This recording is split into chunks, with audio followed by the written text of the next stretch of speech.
Good morning, and thank you for joining us for today's webinar on a critically important topic, the impact of obesity on chronic diseases and the chronic disease that obesity is itself and overall health in the US, and an immediate near-term opportunity to do something about it. Obesity is a growing public health crisis affecting millions of Americans and contributing significantly to the rise in other related chronic diseases, including type 2 diabetes, heart diseases, arthritis, and many cancers. As we navigate these challenges, we must not only raise awareness, but also advocate for systemic changes that recognize obesity as a disease and give access to the treatment and prevention that is needed to really address obesity. Ultimately, we feel that those providing access and coverage for obesity treatment and recognizing it and providing medical interventions to help will create healthier outcomes for people living with obesity and lower healthcare costs for everyone. Today, we'll explore the far-reaching consequences of obesity on health, discuss the potential of anti-obesity treatments and other related interventions that can help lower the burden of obesity, and examine how policy solutions can make a difference. One of the most urgent areas of focus right now and opportunities is the proposed rule by the Centers for Medicare and Medicaid Services that was proposed in November. It would further recognize obesity as a disease and expand Medicare and Medicaid coverage for anti-obesity medications to treat obesity. Really important coverage decision proposal, and those comments are open now and close at just before midnight Eastern Time on January 27th. This proposal also will span two administrations, so that creates some interesting dynamics as well. This proposed change in coverage is an important step in addressing the needs of millions of Americans who may benefit from these treatments. But it's not a done deal, as I mentioned. The comment period is open now, and your voice will matter. Today, we'll get some background from two health and policy experts about the toll of obesity and the promise of anti-obesity treatment. And you'll get a chance to ask them some questions. Then we'll talk about how anyone interested can submit a comment directly to CMS about that proposal to improve access to life-changing treatments for those who need them the most. Thank you again for being here, and I look forward to our conversation and to hearing your thoughts on this crucial issue. So let's get started. I have the pleasure of introducing two experts in the field. One is Ken Thorpe, our chair of the Partnership to Fight Chronic Disease. PFCD is an international coalition of more than 100 different stakeholders in health, focused on highlighting the key role that chronic disease plays in the growth of healthcare spending, the human burden that chronic disease exacts, and the opportunities we have to lessen that burden to improve the health of people all over the US and the world, and to lower healthcare costs. Ken is the Robert W. Woodruff Professor in the Department of Health Policy and Management at the Rollins School of Public Health at Emory University. He was also Deputy Assistant Secretary for Health Policy in the U.S. Department of Health and Human Services from 1993 to 1995. Ken also serves as a co-chair of the Partnership for the Future of Medicare, a nonpartisan organization focused on identifying long-term reforms that would make the program more efficient and improve the quality of care provided to beneficiaries. Also joining us is Patricia Nece. Nece. She is a passionate advocate for patient access to science-based obesity treatments and the eradication of weight-based bias, stigma, and discrimination, which we all know is a serious problem and impedes our ability to address obesity as a disease. She is the immediate past chair of the Obesity Action Coalition, an 85,000 member nonprofit giving a voice to people affected by obesity, and currently chairs OAC's Weight Bias Committee. She is also a member of the National Academies of Science, Engineering, and Medicine's Roundtable on Obesity Solutions and the World Obesity Federation's Policy and Prevention Committee. Patty retired from the U.S. Department of Labor after 37 years of service in the solicitor's office. She encourages change by sharing her own experiences with lifelong obesity. Thank you both so much for joining us. Ken, I'm going to turn it over to you for a presentation on some economic research you've done around the challenge of obesity. Okay, well, thanks, Candace. We're going to have a little bit of talk about what we can do here in terms of the impact on obesity. If you look at the landscape, the statistics are pretty compelling in terms of the fact that we have 70% of Americans are either obese or overweight. That's an incredible number that's increased pretty sharply over the last 2 decades. And over 40% are obese by itself.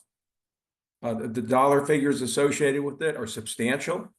Well over $140 billion spent on treating obesity. And again, we know that patients that are normal weight versus overweight versus obese have different levels of chronic healthcare conditions.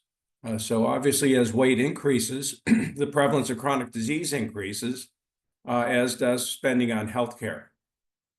So the idea of treating obesity here is, to the extent that we can generate reductions in weight, it will have an impact on the use of healthcare services, fewer hospitalizations, fewer ambulance rides, fewer spikes in blood sugar and blood pressure, fewer emergency room visits, and so on.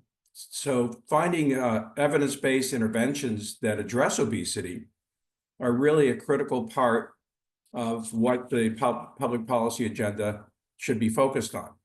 So next.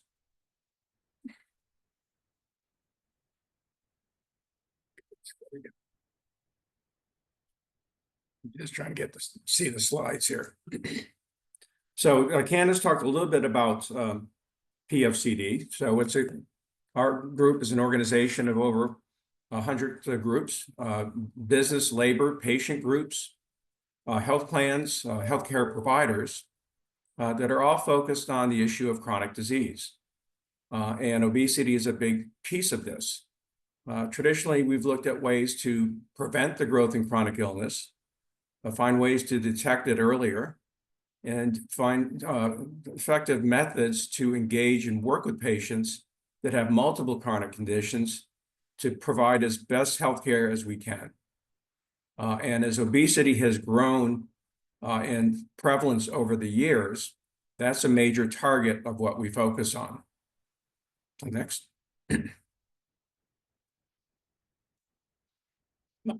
To sort of address this, there's certainly a lot of talk about a variety of interventions and ways to deal with obesity. Certainly lifestyle interventions like the Diabetes Prevention Program, a long time established program that deals with diet, exercise, nutrition, health counseling in particular, has been shown to be effective at generating weight loss, and with it, reductions in spending. And in that vein, it became a Medicare covered benefit some years ago, and many employers are also providing access to this well-established intervention. More recently, however, we've had a lot of innovation in medications and in the pharmaceutical side on the GLP-1 drugs, and there are several of them out there that are pretty similar. But with the randomized trials looking at these drugs on health outcomes and weight loss, what we're finding is that they are very effective at generating reductions in weight. And one of the things that I wanted to do was to look at the financial implications of reducing weight on healthcare spending. We spent a lot of time focusing on what the costs of the intervention are in terms of the price of the weight loss drugs, but there's been really no attention on what are the benefits, both in terms of the health care outcome benefits, but also in terms of the financial benefits to employers and the Medicare program. So this was published in December in JAMA Open Network. And just focusing on Medicare, we looked at Medicare and employers. But for example, if you do just even a 5% reduction in BMI, That generates, even for somebody who's just obese, about a 6% reduction in spending. A 25% reduction overall generates over 30% reduction in Medicare spending. So the dollars here are very substantial. If you look at overweight and obese Medicare patients, even a 15% reduction in BMI generates about a 20% reduction in spending. So the potential here financially is very substantial. But as importantly, the potential for improved health outcomes and a healthier workplace, improvements in productivity, and in the Medicare program, reductions in spending, I think are something that need to be highlighted. What we're getting more information on now is that going forward, what impact do these reductions in obesity and weight have on future cardiovascular events? And we're seeing a lot of promising data there that is showing that these reductions in weight have an important impact downstream in terms of the cardiovascular events that are potentially avoided. So those aren't even really included yet in the calculation. We're including sort of current spending and current chronic disease, but the potential downstream of addressing obesity is that we're going to have a reduction in cardiovascular events, and that's really, I think, an important part of the discussion. So next.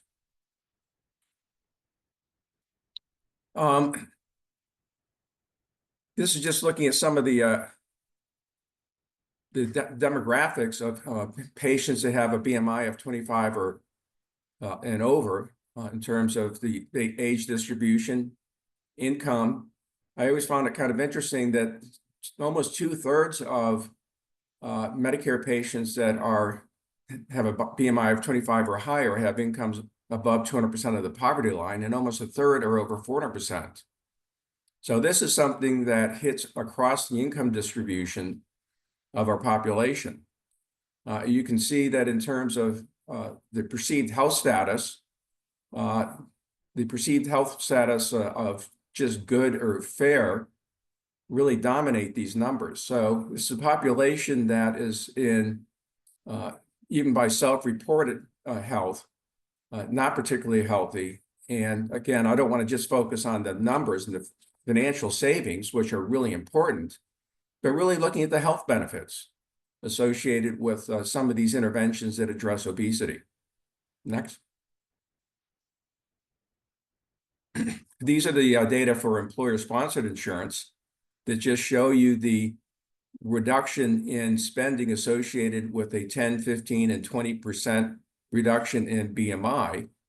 And you can see that even at a 10% reduction for somebody who's obese, it's about almost a $1,300 reduction in spending as a link to a reduction in healthcare spending among patients with one or more chronic conditions. I've also broken them out by underlying chronic disease. And if you look at even among diabetics, just a 5% reduction in weight will save over $1,800 in spending. So these are important for patients that have chronic healthcare conditions, and certainly for patients that have at least one chronic healthcare condition. The potential for better outcomes and reduced spending, I think, are very important. And so they're all highlighted in the December 5th study. Next.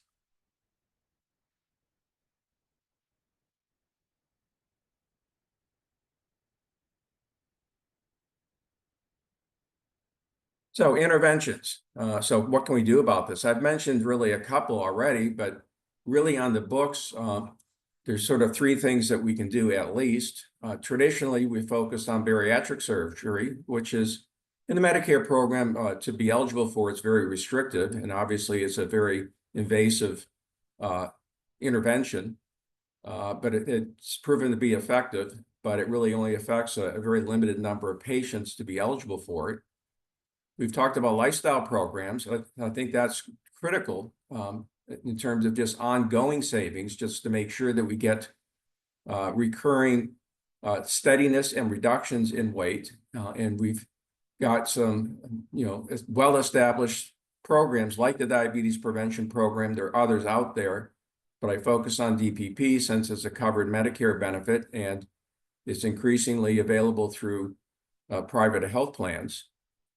I've mentioned the GLP-1 medications. Again, we have the randomized trials showing the very substantial reductions in weight associated with the ongoing use of these medications, but by themselves, I think that they need to be coupled with these lifestyle programs just to make sure that we can have sustained savings over time and sustained improvements in health. Next. Certainly getting a lot of attention, and for good reason. Chronic disease is the key driver of rising healthcare spending. In the Medicare program, well over 90% of spending in Medicare is linked to patients with multiple chronic healthcare conditions. So a policy focus on finding ways to reduce the growth and the prevalence of chronic disease and finding interventions that are more effective in working with patients with multiple chronic healthcare conditions has got to be the key to getting our healthcare spending down. It's one of the main factors associated with the difference between US and European healthcare spending, since the prevalence of these diseases is so much higher here in the United States versus Canada and in Europe. So a policy agenda that really takes chronic disease on and looking at obesity has got to be center stage, I think, going forward in our discussions about health policy interventions that deal with health, but also deal with how much we spend on health care. So advocacy is needed right now. So there's proposed changes, as Candace has mentioned, to expand the use of some of these GLP-1 medications in the Medicare program. Right now, they're somewhat restrictive in terms of what patients could be eligible to receive them. But again, I think the data are pretty compelling in terms of not only the health benefits linked to these very similar GLP-1 medications, but also the healthcare spending that would flow from the Medicare program. So the potential for downstream savings is, I think, substantial, and the potential for a healthier group of seniors has got to be a major part of what we talk about going forward on healthcare. So thanks. I'm going to turn it back to Candace. Great. Thank you so much, Ken, for making the case for what we know in a lot of ways. It seems like it's common sense that obesity is quite expensive by itself, and then it raises healthcare costs for treatment of a number of different diseases. But there are key barriers to getting people treated. There's a lot of stigma involved, and I want to turn it to Patty to share some experience that she knows about personally and as an advocate, and would love to hear more about your story, Patty, and what you hear from OAC members and your role as an advocate for better understanding and treatment for obesity. Thanks so much, Candace, and I'm so pleased to be here this morning with everyone, and thank you for joining. Ken, I truly appreciated your presentation, and in a lot of ways, I feel like I represent exactly what you were talking about. And I'll get to that in a minute, but I have had obesity since childhood. And I've had a lifetime of being ridiculed and bullied because of it. I was always one of the largest kids in the classroom. As early as elementary school, I had a school nurse weigh me in the middle of the classroom along there. She was weighing everyone in the class and saying to me, "You're fat, you need to lose weight." Also in front of everyone in the class. I, of course, wanted to sink just under my desk and hide, but that's the sort of thing I faced my entire life. I started dieting in what was then called junior high school. It would now be middle school, I believe. Yeah, I'm dating myself with that, of course. And it was the Atkins diet, which was new back then. My mom and dad also had obesity, as did all four of my grandparents. But my mom and dad and I went on the Atkins diet, and we all lost weight, but we couldn't sustain the weight loss, and it all came back. And that's been the story of my life and the life of so many people with obesity. We have all the willpower in the world. I'm not lacking in willpower. And do you know how much willpower it takes to go on diet after diet after diet and succeed for a very short time, only to see that success eradicated when your body refuses to continue on a dieting course, and you end up regaining the weight that you lost, and usually adding a few more pounds than when you first started on the diet. If you name a diet, I've probably tried it, any of the ones that had any basis in science, Jenny Craig, Nutrisystems, the grapefruit diet, high fat, low carb, low fat, high carb, you name it, I've done it. And they all did work for a short time, but then something in my body would say, that's it. And I always knew there was a block there. But I never could identify it because everyone told me my whole life that it was all a matter of willpower, that's all it took was willpower to stay on a diet and, push away from the table, put down the fork. You'll lose all the weight and more that you want to lose.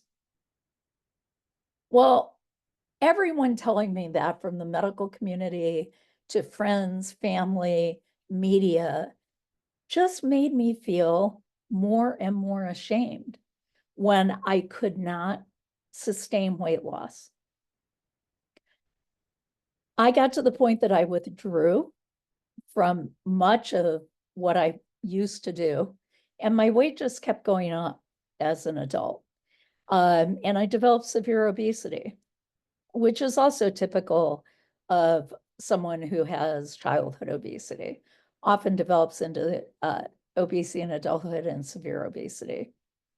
And my life got very small. I'd meet all my obligations, my professional obligations and whatnot, but I wouldn't put myself out there.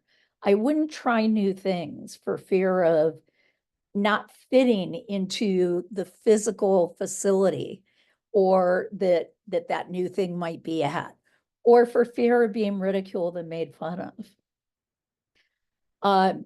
And it wasn't until I was in my 50s that I decided I'm going to try this one more time to lose weight. And I found an obesity medicine specialist. And from that, I learned that we're not totally in charge of our weight. There's so much going on in our bodies. And I always knew there was something, but it was never explained to me that your body fights weight loss and that it takes getting over those hurdles is very difficult. My obesity medicine specialist is Dr. Scott Kahan here in Washington, D.C. And he understood that it was such a complex disease that treatment had to match the complexity of obesity. I had medical treatment. I had counseling with a dietitian. I had movement advice on exercise and helping me at the size I was at move and get in more exercise. And significantly for me, I had mental health counseling and therapy because I had internalized all that blame and shame I had gotten. And I said horrible things to myself. I had become my own worst bully. So I had to work on all those things together to make progress. And from I haven't avoided regain totally. During the pandemic, I had lost a lot of weight. I regained substantial amount, but fortunately for me, I was able to access the newer GLP-1 medications, and I responded to them. Not everybody responds to them. They're not the right drugs for everyone, medications for everyone. But for those of us who do, they can be life-changing. And with all of this treatment, I have managed to lose about 30% of my body weight, which puts me into one of the categories that Ken talks about. And I want to say, as a patient advocate, that I don't think we should be talking about costs, in the sense that that's not what we look for in healthcare. What do we want to get out of healthcare? We want to get cures or better quality of life or longer life, right? In what other context do we look at whether we're going to get an economic return on the investment of treating someone? Now, I have a friend who has multiple myeloma and who's covered by Medicare. Medicare has probably spent $1 million on her treatment, bone marrow transplant, stem cell recruitment. I mean, it's been amazing. The science and the help she's gotten has been amazing. She should have gotten that treatment, but we're not sitting here saying, and where's the economic return on that investment? There is none. The return is she's in remission, she's healthier, and is going to have a longer life and a better quality of life. Those are the returns we look for. So why, when we're talking about obesity, is that different? My health has improved with treatment. I move more, I'm more active. I do have a small cost savings and a couple medications that have been cut back since I have lost a significant amount of weight. Or actually, it's not just the weight loss. I have had adequate obesity treatment that has led to better health. So but the other part of me is I'm very practical, and we have been in this economic space. And the reason I said I feel like I'm one of Ken's subjects is I started thinking about, what has my healthcare spending been in the past year?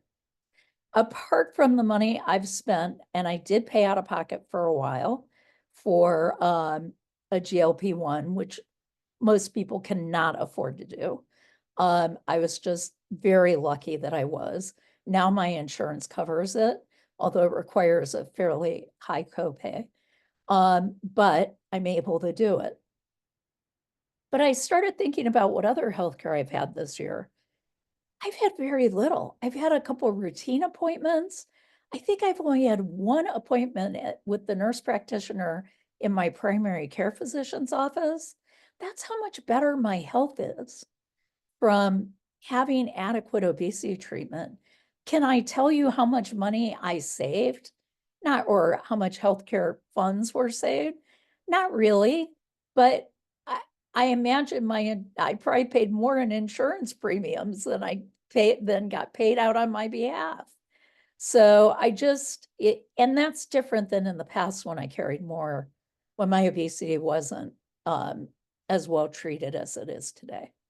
So I advocate for obesity to have parity with other disease states where full treatment is accessible to everyone who needs it. And I also advocate for compassionate care and for people to have compassion for those of us with obesity, and dignity and respect. We have struggled with this in many cases our whole lives. And it's time, and I think these newer medications are showing us that it's time for change and a new understanding of obesity and what control is with weight and how much our body fights us in losing weight too, because it does. So that's just a quick summary of some of the things I've been through.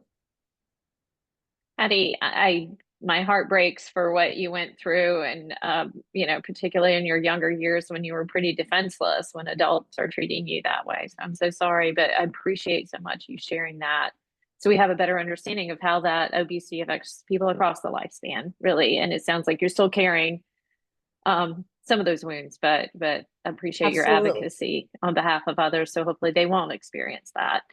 And one thing you raised, and I do want to mention that we do have open Q&A. We're going to start that now. So if you have questions, we've gotten a few, and I want to start with those. But if you have questions, please put them in the Q&A, and we'll try to get to them as quickly as possible.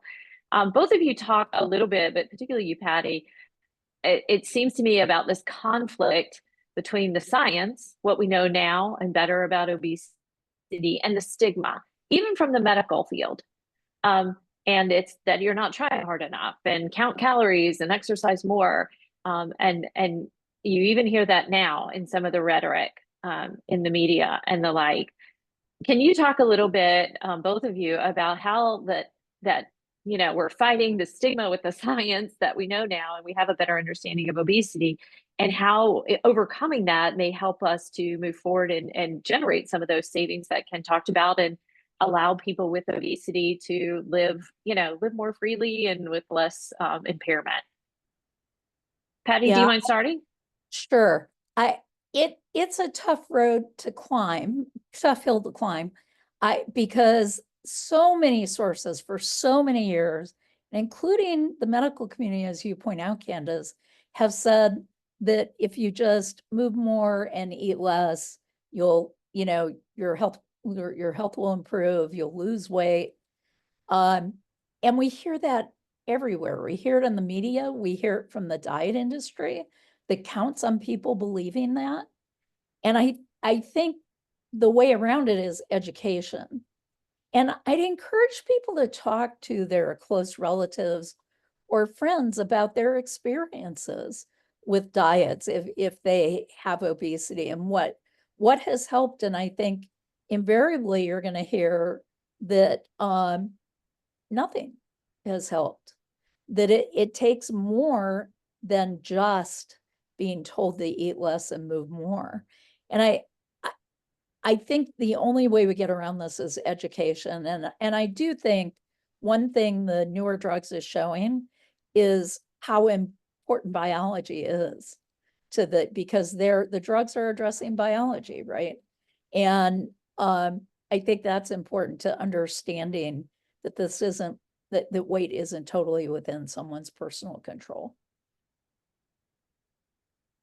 Well, I agree with that. I think Patty makes an important point that traditionally it's just been people saying that you're overweight because you choose to be overweight.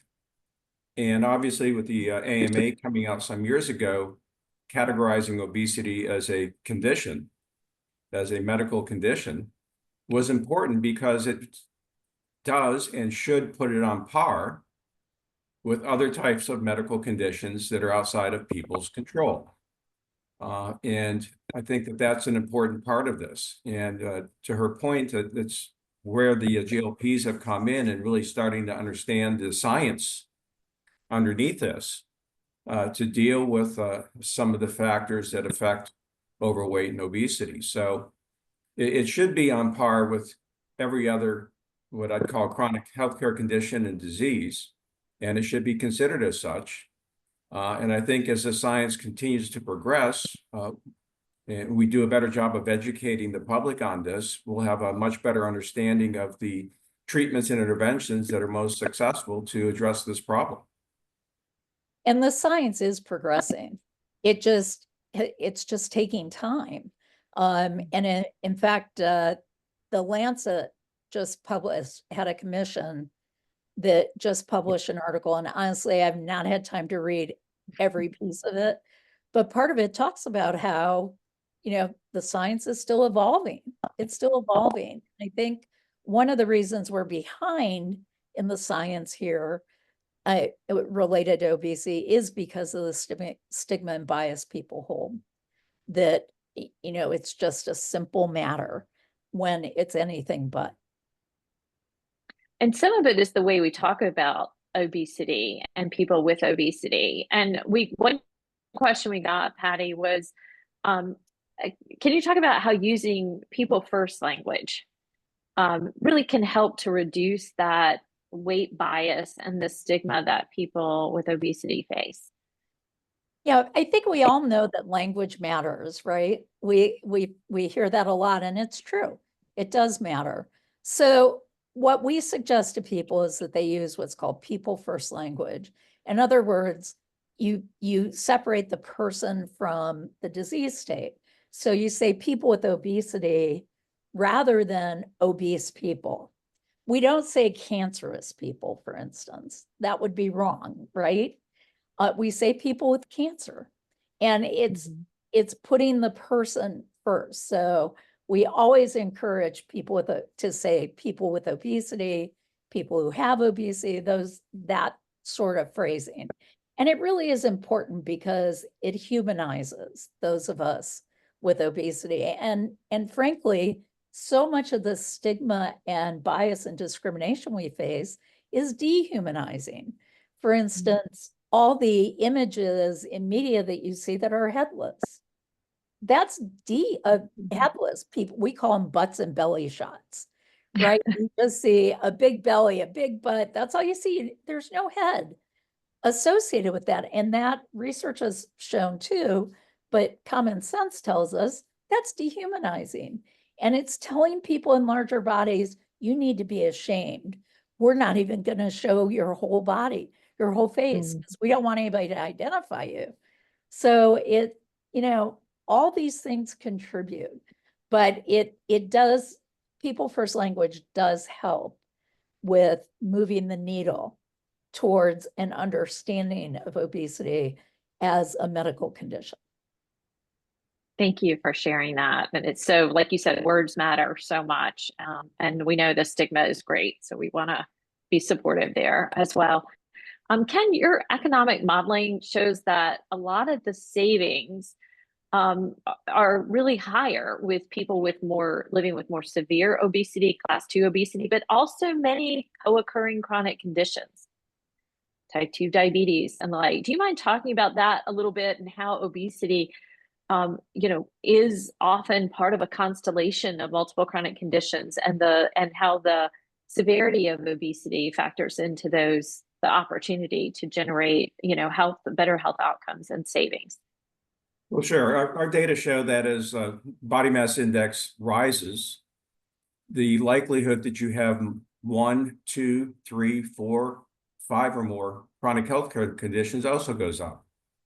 So for patients that are in what we now call sort of class 3 obesity range, something in the 40s, these are patients that could have 5, 6, 7 chronic healthcare conditions. It's somebody who's probably a hypertensive diabetic with elevated lipids, pulmonary disease, perhaps congestive heart failure, and is depressed. And so managing and treating that patient is complicated. It requires a team. It gets back to one of my points, is that we need to find ways to do effective team-based care coordination to work with these patients that have multiple chronic conditions. The good news is that, again, as patients do lose weight, the severity of these conditions goes down. In many cases, the need for ongoing medications may be reduced. We do see it has an impact on reducing hospitalizations that could be linked to a blood pressure buildup, a blood sugar spike associated with a stroke that's linked to this. So to the extent that we can prevent those conditions by both effective care coordination and by effective reductions in BMI, healthcare spending goes down. So again, the core of this is that obesity is an underlying medical condition linked to this, but it's manifest in terms of the spending and health conditions of patients through chronic disease. And that's why I think this new administration going forward, the central focus really needs to be on chronic healthcare conditions, because that's the factor that's affecting the health of the American population. And it's also the factor that if we're worried about premiums, if we're worried about what people pay out of pocket, if we're worried about the federal budget, that's the centerpiece of addressing all of those issues. Yeah, there has been a movement among certain medical professionals to treat obesity first. That if we can treat obesity first, a lot of the related and conditions that are aggravated will get better as well. We need to put aside this idea that before we're willing to pay for treatment for obesity, you have to get sicker. You know, for instance, in my case, type 2 diabetes runs in my family. Well, if I develop type 2 diabetes, if I don't take care of my health and don't have appropriate treatment to keep me from progressing to that, once I get there, I can get a GLP-1 covered by my insurance carrier, but I have to get sicker to do it. Or a lot of people do. As I said, I'm very fortunate that my carrier now covers it. But we need to, that just seems wrong. That seems wrong. And by treating obesity first, we help prevent people from getting sicker in these other areas too. So it's very important to treat obesity. Yeah, That's a great point. Oh, go ahead, Ken, sorry. Yeah, I agree with that, because if you think about it, the core of medical interventions and treatments is not to wait until somebody gets sicker. Right. The whole idea here is to intervene and provide treatment in order to slow, if not eliminate, the progression of a disease. And that requires that you intervene and treat early on, an early onset, whether it's for cancer or whether it's for other conditions, to make sure that that underlying condition doesn't progress and get worse. And this makes no sense in terms of people with obesity having to wait on the treatment side until their underlying medical problems progress and get worse. It's exactly the opposite of how we deal with everything else in medicine. It's a great point. It raises costs and certainly injures the individual, which is most important. One question we got from the audience is interesting about, we were talking about science and how the science is evolving and really growing and helping in terms of treatment of obesity. And there are new proposed categories of preclinical and clinical obesity that aren't centered around BMI. And we know, we've all seen stories where, a super athlete has a high BMI because it doesn't quite, they're very muscular and so they are heavy.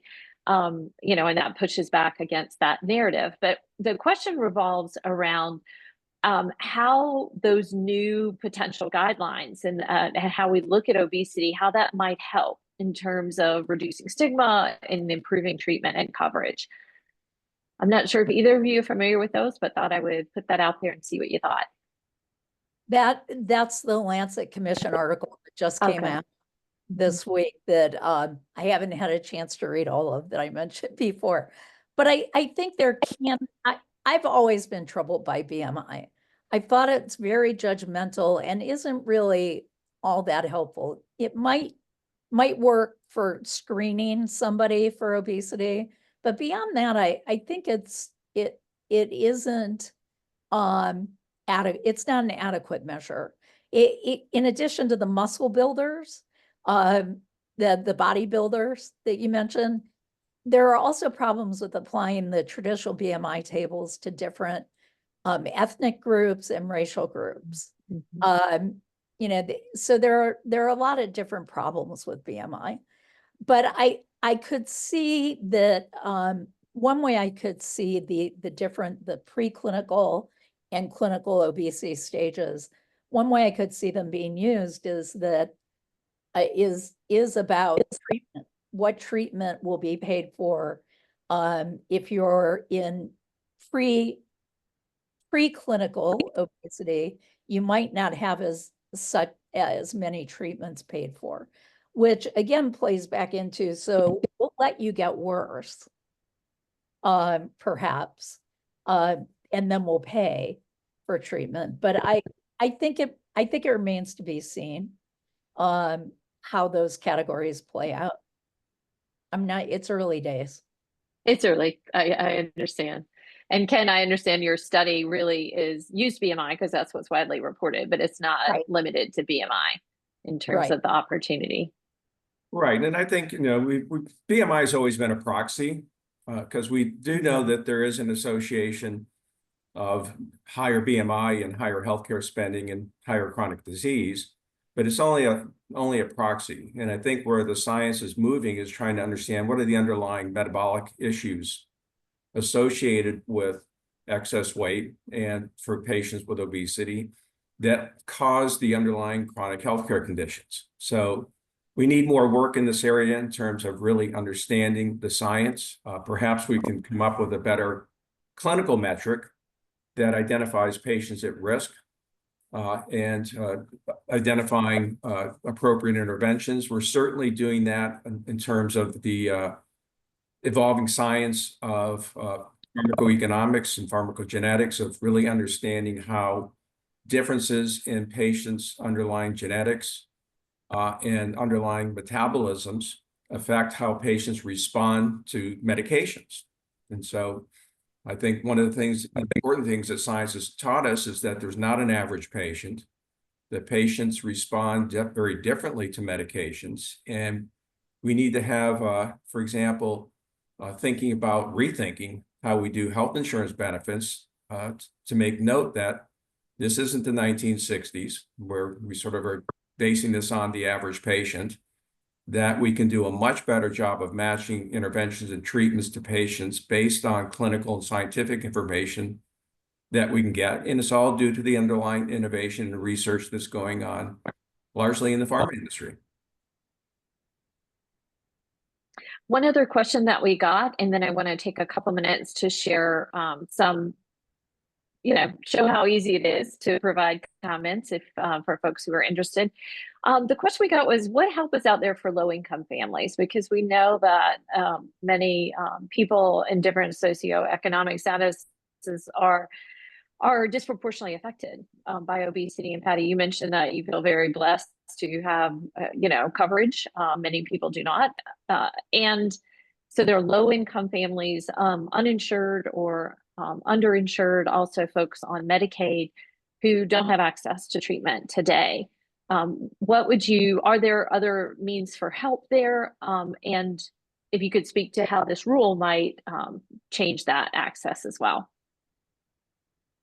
I think there are very few options, very few helpful things out there. And the Obesity Action Coalition has been working with pharmaceutical companies that have these medications, encouraging them to provide adequate patient assistance programs. That's one of the reasons I think this rule is important, is because it would require Medicaid systems to cover anti-obesity medications.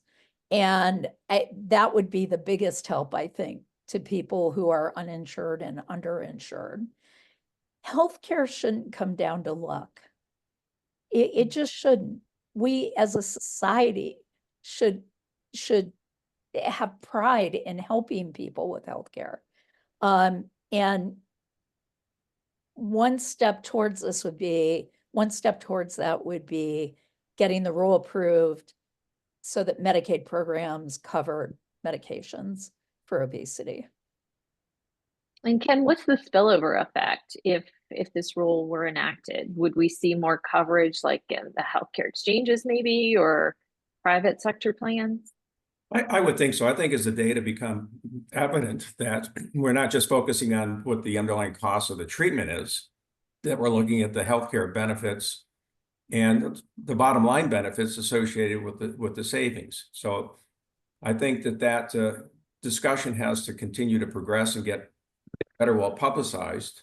On the low income side, the challenge is that only about 13, 14 states in Medicaid cover weight loss medications or cover medications to treat obesity. So it's pretty limited. Right. And I think that the concern that I have going forward is to the extent that we're discussing reductions in Medicaid coverage, which we've seen post-COVID,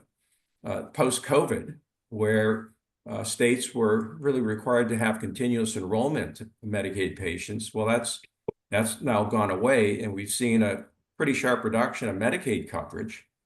And I think going forward, as we get into the budget talks, there may be even more discussion about cutting back on Medicaid, or for people who have enhanced subsidies through the health insurance exchange, not continuing those past 2025. So I do worry about coverage. Coverage is sort of the central part of this, but that's not the end all and be all, because you've got to get them to actually provide coverage for the payment of these, scientifically proven interventions that address the problem with people with obesity. Thank you. I would ask for the folks to put that last slide, but not the Fight for Health, the one right before that. I did want to spend a couple minutes just sharing with you, for those of you who are, we hope, impassioned and you want to, fight for better coverage for obesity treatment. There, as I mentioned, there's an opportunity. There's a proposed rule out there that is open for comment, and it will cross administration. So I want to talk a little bit about the timing there as well. And this is the slide. Absolutely. Thank you. It is easier to post a comment. I know it can be a little intimidating than it is a Yelp review. I promise you, it is not that difficult. But also, to make it easier, Jen Burke, who is my genius colleague on PFCD on the comm side, has set up a website on the PFCD site, which is fightchronicdisease.org. And if you go to /CMS-obesity, it links back to the Federal Register, but we've also set up a web form where you just put in some very simple information, just your name. If you're representing yourself or your organization, you can put that information in, and then just type in a comment. I want to see coverage. This is so important. Obesity should be treated as a disease, and you can cite Ken study. You can put in any information you like. Hit send, and it will go directly into the Federal Register. We also have links to sample letters that if you need a little help, you could look at those sample letters and then craft your own response, cut and paste if you want to do that. We are not, there's no, pride in authorship here. We're just trying to be as helpful as possible. I mentioned at the top about timing. There is a little confusion. On the regulations.gov site, it says comments need to be in by January 27th at 11:59 p.m. In the regulation itself, it says 5 p.m. Eastern time. So to be safe, I would say January 27th before 5 p.m. Eastern time.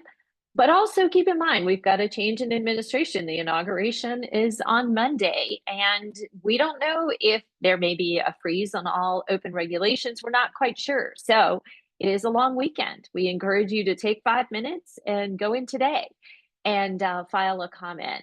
As I mentioned on our website, the fightchronicdisease.org /CMS-obesity has all the resources you would need to draft a comment, and we just strongly encourage people to do so, because the more people that weigh in, if you have a personal story, if you have a personal connection, those really do carry a lot of weight. Medical providers, they really do need information about experience with these treatments and what you know about coverage and patient needs, what you're seeing in your practices in terms of results.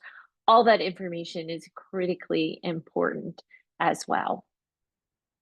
I do want to turn it back to our speakers and give them an opportunity for parting thoughts. We thank you all so much for joining us. Ken, do you mind if well, actually, let's start with Patty, and then Ken, if you don't mind following.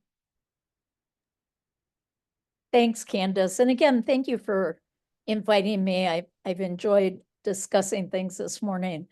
A couple final thoughts. One is, please submit a comment if you have the time. It is easy to do, as Candace has explained, and it's really important to show support for coverage of the obesity medications. I'd also like to encourage everyone to check their own biases about people and body size. The next time you're walking down the street and you see someone who lives their life in a large body, notice what your automatic thoughts are about that person. Are your thoughts that they're lazy, they're stupid, they're whatever? Are they those stereotypical thoughts, which obviously aren't true? And if so, think about that and think again about how you're viewing people in larger bodies. We are not without willpower. We are we are struggling just like anyone else to take care of their health. And start noticing and start trying to change those thoughts and know that people are suffering from a medical condition that needs treatment. Thank you so much, Patty. Ken? Yeah, I agree with all that. And I think really want to emphasize the opportunity here to share your opinion and advocacy for the expansion of these evidence-based, scientifically valid ways of managing and working with people that have obesity on the healthcare side and on ways to improve healthcare outcomes for these individuals. I think secondly, though, I know our goal this year on the PFCD side and on the academic side at Emory as well is working with our partners and people like Patty is just to continue providing education, to her point that obesity is a medical condition. I couldn't imagine somebody going around talking about patients with heart disease, really blaming them because of their underlying cardiovascular condition. So we have a long way to go on the education side. I think fortunately, as the science continues to progress and targets the underlying metabolic and underlying issues that are linked to weight and linked to these chronic conditions, that's going to give us an important opportunity to really continue to educate the public and educate policymakers going forward on the fact that obesity is a medical condition, and we need to, in terms of public policy, treat it the same way that we treat other healthcare conditions in Medicare and in private insurance.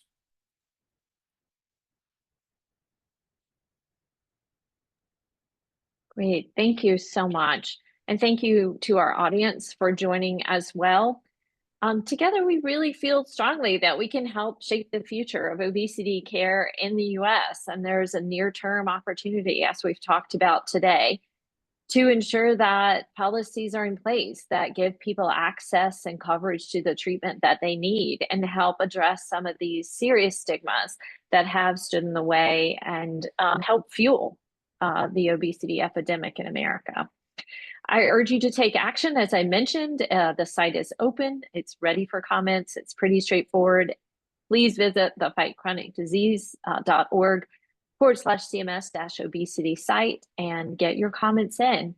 As always, we so appreciate our speakers for taking time with us today and for you for joining us. Thanks again, and everyone have a wonderful weekend.